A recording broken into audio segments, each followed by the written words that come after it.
উত্তরপ্রদেশের উন্নাও ধর্ষণ কাণ্ডের একটি মামলায় প্রাক্তন বিজেপি বিধায়কের জামিন। প্রাক্তন বিজেপি বিধায়ক কুলদীপ সেঙ্গারকে জামিন দিয়েছে দিল্লি হাইকোর্ট।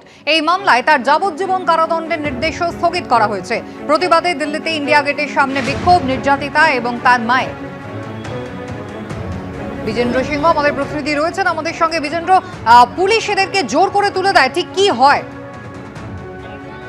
দেখো, তারা প্রতিবাদ করছিলেন ইন্ডিয়া গেটের কাছে যেভাবে গতকাল দিল্লি হাইকোর্ট বেল দিয়েছে কুলদীপ সিং সেঙ্গারকে, বিজেপির প্রাক্তন এমএলএ, এবং তাকে যাবজ্জীবন দিয়েছিল নির্যাতিতাকে রেপ মামলায় দিল্লির বিশেষ সিবিআই আদালত, এবং তারপর জেলেই রয়েছে এই মুহূর্তে কুলদীপ সিং সেঙ্গার। কিন্তু তাকে একটা মামলা যখন বেল দেয় গতকাল দিল্লি হাইকোর্ট, তারপর থেকেই কিছু সমাজসেবী এবং নির্যাতিতা এবং তার মা ইন্ডিয়া গেটের কাছে ধর্ণা দিচ্ছিলেন কি ঠিক করে তদন্ত করছে না এবং কিভাবে বেল পেয়ে গেল কুলদীপ সিং সেঙ্গার, যে মেন মামলা রয়েছে রেপ কেসে, তার বিরুদ্ধে যেটাকে তাকে যাবজ্জীবন দেওয়া হয়েছিল। তবে এখনই কুলদীপ সিং সেঙ্গার জেল থেকে বেরোতে পারবে না, যেহেতু একটা অন্য মামলা হয় যেখানে এই নির্যাতিতার বাবাকে কাস্টোডিয়াল ডেথ হয়েছিল, সেটাতে 10 বছরে তাকে শাস্তি দিয়েছে কোর্ট, সেটাতে এই মুহূর্তে জেলে রয়েছে। 7 বছর ধরে সে জেলে রয়েছে, কিন্তু মেন মামলাতে যেহেতু বেল পেয়েছে, সে কিছু শর্ত রেখেছে হাইকোর্ট, এবং যেহেতু বলেছে তাকে 15 লাখ টাকা যদি বন্ড দেয় সেক্ষেত্রে বেলে বেরোতে পারে। এটার প্রতিবাদই তারা করছিলেন কিভাবে তদন্ত করছে সিবিআই এবং বাকি মামলাগুলোর তদন্ত কেন এগোচ্ছে না, এই প্রতিবাদে ইন্ডিয়া গেটের কাছে ধর্ণা দিচ্ছিলেন নির্যাতিতা, তার মা এবং কিছু সমাজসেবীরা, কিন্তু তাদেরকে পুলিশ জোর করে রাত্রিরে সেখান থেকে তুলে দিয়েছে। বিজেন্দ্র, ধন্যবাদ।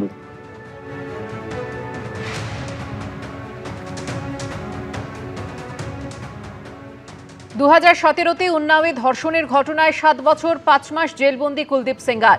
ধর্ষণ মামলায় দোষী সাব্যস্ত হওয়া ও সাজার বিরুদ্ধে আবেদনের নিষ্পত্তি না হওয়া পর্যন্ত সেঙ্গারের সাজা স্থগিত। ধর্ষণ কাণ্ডে কারাদণ্ড স্থগিত হলেও জেলেই থাকতে হবে প্রাক্তন বিজেপি বিধায়ককে। পুলিশ হেফাজতে নির্যাতিতার বাবার মৃত্যুতে দোষী সাব্যস্ত হন কুলদীপ সেঙ্গার। 10 বছরের সশ্রম কারাদণ্ডের নির্দেশ দেয় আদালত। ধর্ষণ কাণ্ডে সাজা থেকে মুক্তি পেলেও নির্যাতিতার বাবার মৃত্যুতে জেলেই থাকতে হবে প্রাক্তন বিজেপি বিধায়ককে।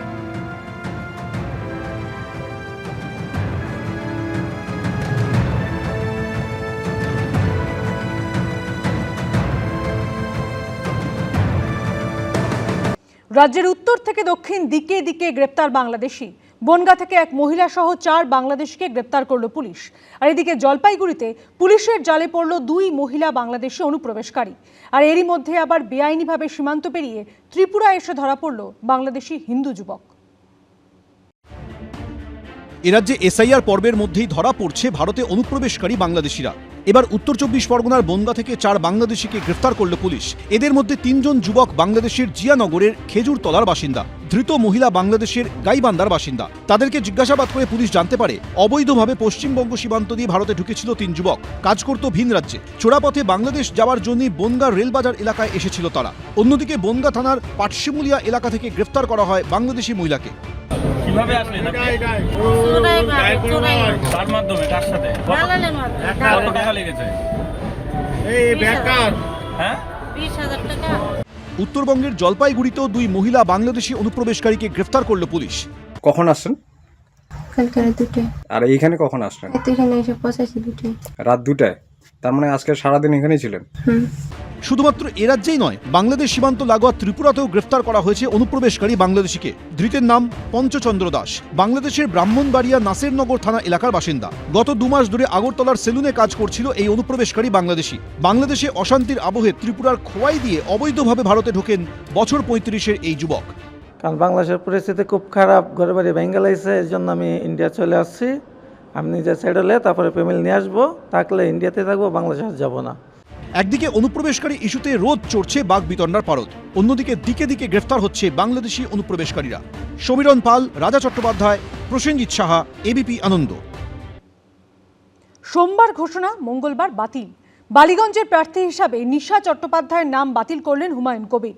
প্রার্থী হওয়ার পর ভাইরাল হতে থাকে নিশার বিভিন্ন ছবি ও ভিডিও, আর এরপরই তাকে সরিয়ে দেওয়ার সিদ্ধান্ত নিলেন হুমায়ুন কবির। অন্যদিকে মানহানির মামলার হুঁশিয়ারি দিলেন নিশা।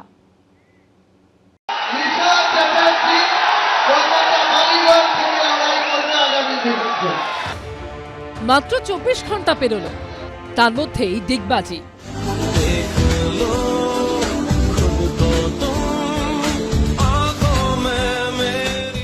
সোমবার নতুন দল গঠন করে সেই মঞ্চ থেকেই বালিগঞ্জের প্রার্থীর নাম ঘোষণা করেছিলেন তৃণমূলের সাসপেন্ডেড নেতা হুমায়ুন কবির। মঙ্গলবারই সেই প্রার্থীর নাম বাতিল করলেন ভরতপুরের বিধায়ক।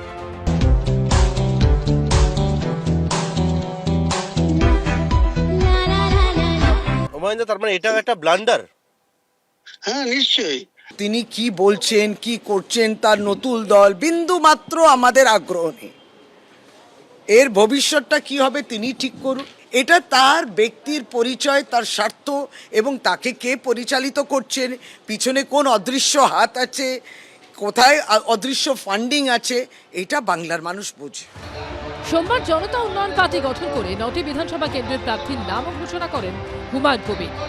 তার মধ্যে কলকাতার একটি মাত্র কেন্দ্রের প্রার্থীর নাম ঘোষণা করেন, সেটি হচ্ছে বালিগঞ্জ কেন্দ্র। প্রার্থী হিসেবে নিশা চট্টোপাধ্যায়ের নাম ঘোষণা করেন তিনি। আগামী বিধানসভা নির্বাচনে আমাদের দলীয় পতাকা বা সিম্বল নিয়ে লড়াই করবেন কলকাতা বালিগঞ্জ কেন্দ্রে, যেখানে বাবুল সুপ্রিয় প্রার্থী আছে, নিশা চ্যাটার্জি। এরপরই সোশ্যাল মিডিয়ায় দেওয়া নিশা চট্টোপাধ্যায়ের বিভিন্ন ছবি ও ভিডিও ভাইরাল হতে থাকে, যা নিয়ে শুরু হয় বিতর্ক। তারপরই বালিগঞ্জ কেন্দ্র থেকে নিশার নাম সরিয়ে নেন হুমায়ুন কবির।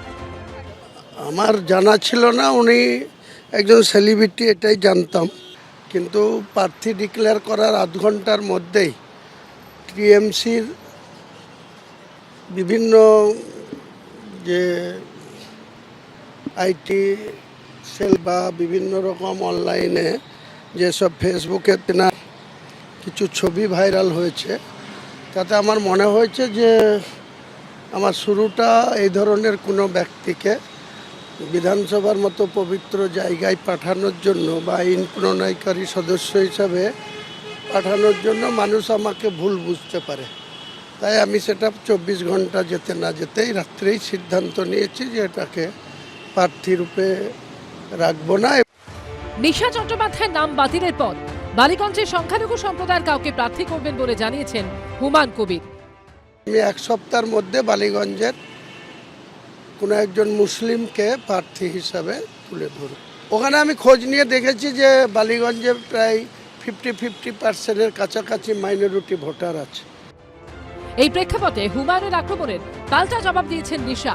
একটা বাঙালি মেয়ের ওপর দিয়ে তোমরা এখন একটা মুসলিম সমাজ চালিয়ে দিচ্ছে আমাকে, মানে আমাকে এমন করলো যে আমি আপও হলো, আমি ডাউনও হলাম। এটার মানেটা কি? আমি তো এটাই জানতে চাই। আমি চাচার কাছে এটাই জানতে চাইবো আমার ভুলটা কি ছিল।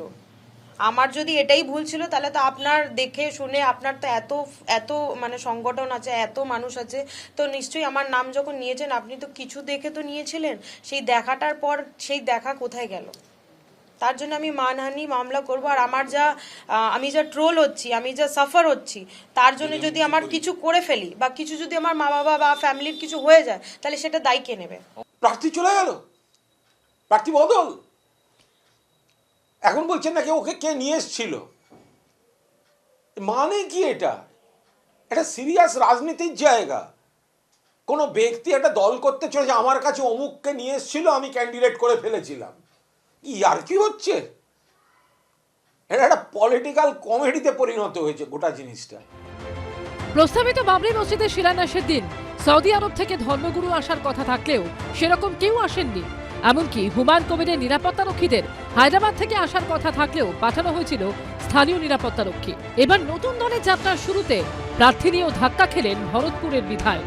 পার্থপ্রতিম ঘোষ, ময়ূর ঠাকুর চক্রবর্তী ও দীপক ঘোষের report, ABP Ananda.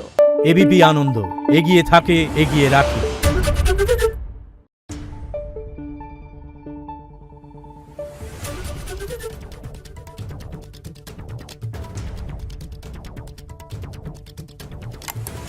Thank you.